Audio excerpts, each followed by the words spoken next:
After Jesus had spoken these words, he went out with his disciples across the Kidron Valley to a place where there was a garden, which he and his disciples entered.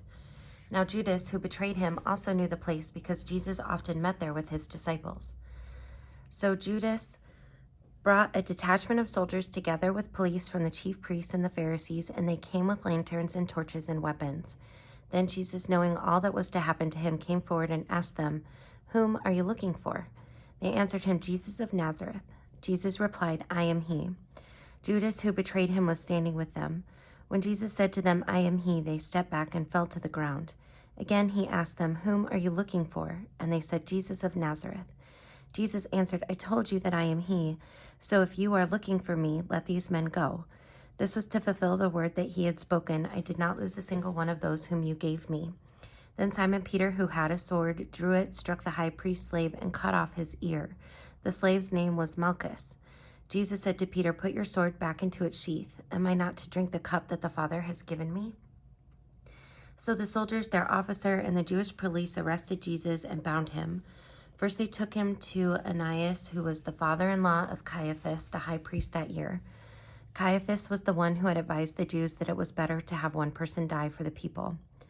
Simon Peter and another disciple followed Jesus. Since that disciple was known to the high priest, he went with Jesus into the courtyard of the high priest, but Peter was standing outside at the gate. So the other disciple, who was known to the high priest, went out, spoke to the woman who guarded the gate, and brought Peter in. The woman said to Peter, "You are not also one of this man's disciples, are you?" He said, "I am not." Now the slaves and the police had made a charcoal fire because it was cold, and they were standing around it and warming themselves. Peter also was standing with them and warming himself. Then the high priest questioned Jesus about his disciples and about his teaching. Jesus answered, "I have spoken openly to the world. I have always taught in synagogues and in the temple where all the Jews come together. I have said nothing in secret.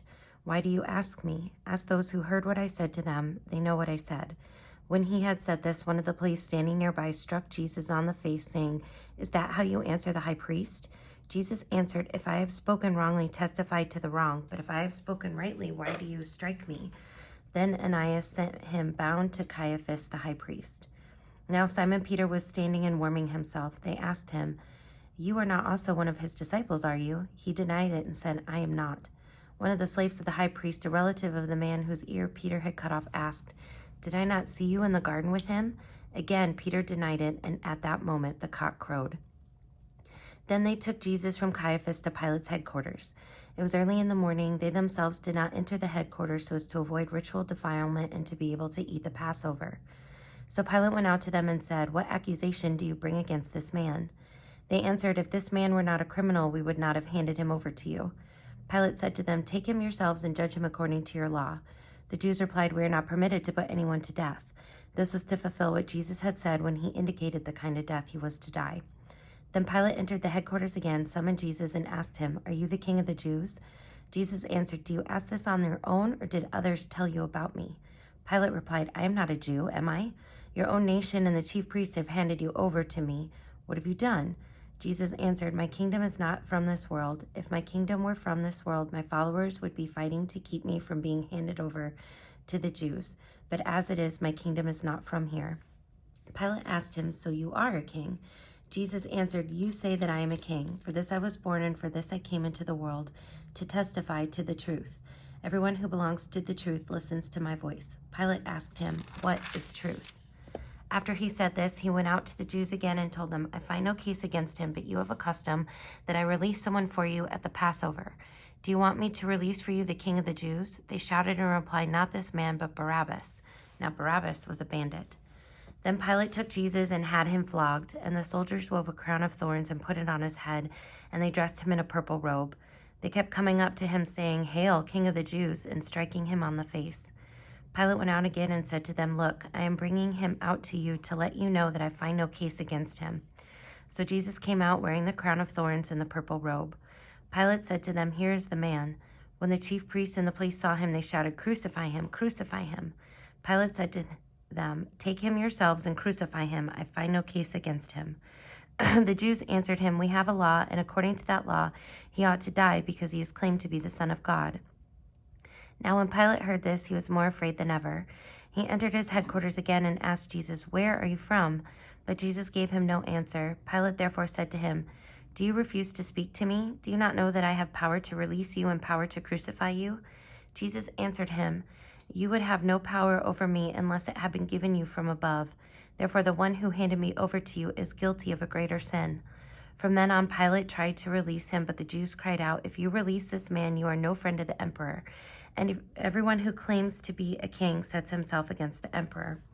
When Pilate heard these words, he brought Jesus outside and sat on the judge's bench at a place called the Stone Pavement, or in Hebrew, Gabbatha. Now it was the day of preparation for the Passover, and it was about noon. He said to the Jews, "Here's your king." They cried out, away with him, crucify him." Pilate asked them, "Shall I crucify your king?" The chief priests answered, "We have no king but the emperor." Then he handed him over to them to be crucified. So they took Jesus, and carrying the cross by himself, he went out to what is called the place of the skull, which in Hebrew is called Golgotha. There they crucified him, and with him 2 others, one on either side, with Jesus between them. Pilate also had an inscription written and put on the cross. It read, "Jesus of Nazareth, the King of the Jews."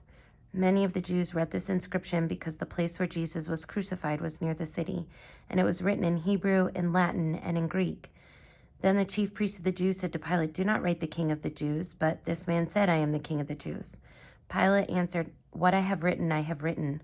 When the soldiers had crucified Jesus, they took his clothes and divided them into 4 parts, one for each soldier. They also took his tunic. Now the tunic was seamless, woven in one piece from the top. So they said to one another, "Let us not tear it, but cast our lots for it to see who will get it." This was to fulfill what the scripture says, "They divided my clothes among themselves, and for my clothing they cast lots." And that is what the soldiers did. Meanwhile, standing near the cross of Jesus were his mother and his mother's sister Mary, the wife of Clopas, and Mary Magdalene. When Jesus saw his mother and the disciple whom he loved standing beside her, he said to his mother, "Woman, here is your son." Then he said to the disciple, "Here is your mother." And from that hour the disciple took her into his own home. After this, when Jesus knew all that was now finished, he said, in order to fulfill the scripture, "I am thirsty." A jar full of sour wine was standing there, so they put a sponge full of wine on the branch of hyssop and held it to his mouth. When Jesus had received the wine, he said, "It is finished." Then he bowed his head and gave up his spirit. Since it was the day of preparation, the Jews did not want the bodies left on the cross during the Sabbath, especially because that Sabbath was a day of great solemnity. So they asked Pilate to have the legs of the crucified men broken and the bodies removed.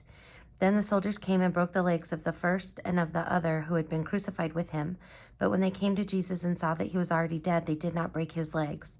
Instead, one of the soldiers pierced his side with a spear, and at once blood and water came out. He who saw this has testified, so that you also may believe. His testimony is true, and he knows that he tells the truth. These things occurred so that the scripture might be fulfilled, "None of his bones shall be broken." And again, another passage of scripture says, "They will look on the one whom they have pierced." After these things, Joseph of Arimathea, who was a disciple of Jesus, though a secret one, because of his fear of the Jews, asked Pilate to let him take away the body of Jesus. Pilate gave him permission, so he came and removed his body. Nicodemus, who had at first come to Jesus by night, also came, bringing a mixture of myrrh and aloes weighing about 100 pounds. They took the body of Jesus and wrapped it with spices and linen cloths, according to the burial custom of the Jews. Now there was a garden in the place where he was crucified, and in the garden there was a new tomb in which no one had ever been laid. And so because it was the Jewish day of preparation and the tomb was nearby, they laid Jesus there.